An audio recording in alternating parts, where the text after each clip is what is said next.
part of speech refers to the category of words or the lexical terms in the language.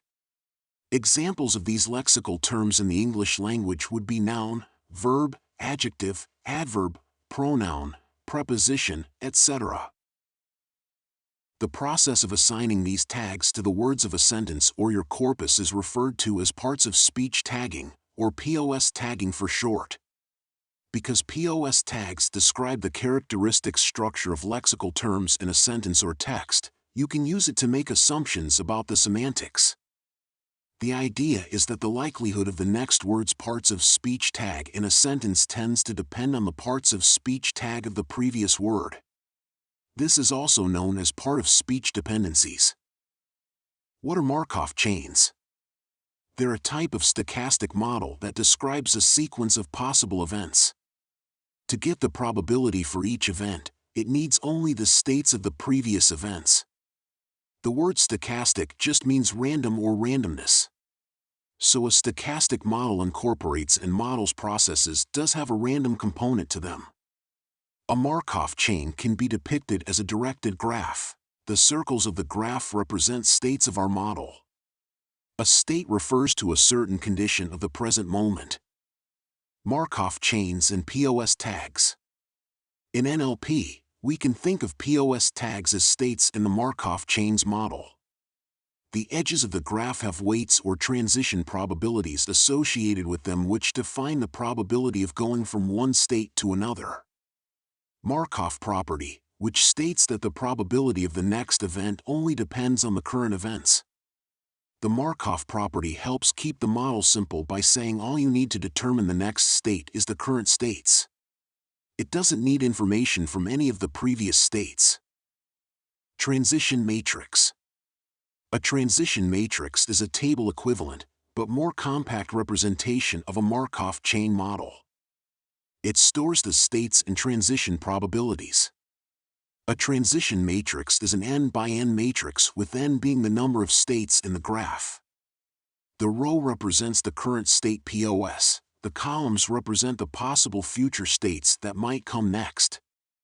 Each row in the matrix represents transition probabilities of one state to all other states. For a given state, the sum of these transition probabilities should always be 1. In other words, in a transition matrix, all of the transition probabilities in each row should add up to 1. In the current setup, it doesn't handle cases when there are no previous words as in the case when beginning a sentence. To handle this, we can include an initial state.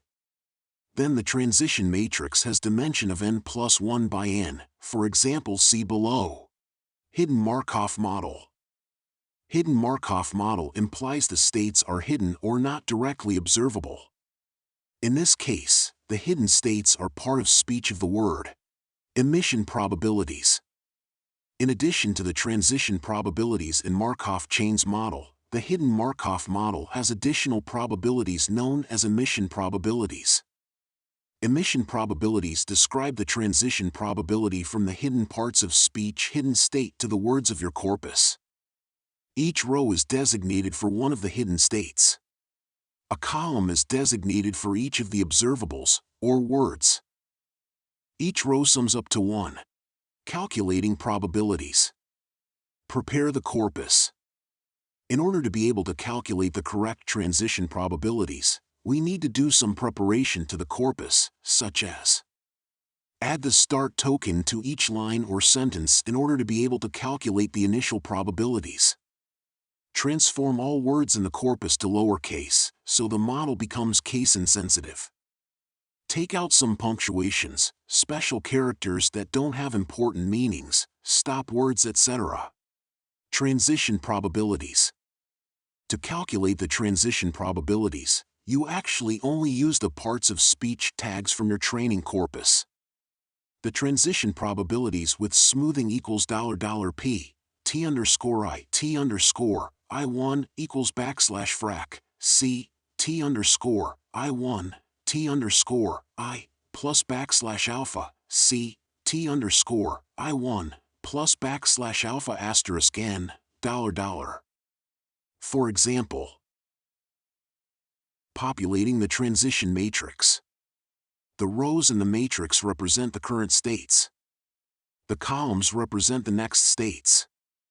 The values represent the transition probabilities of going from the current state to the next state. The states for this use case are the parts of speech tags.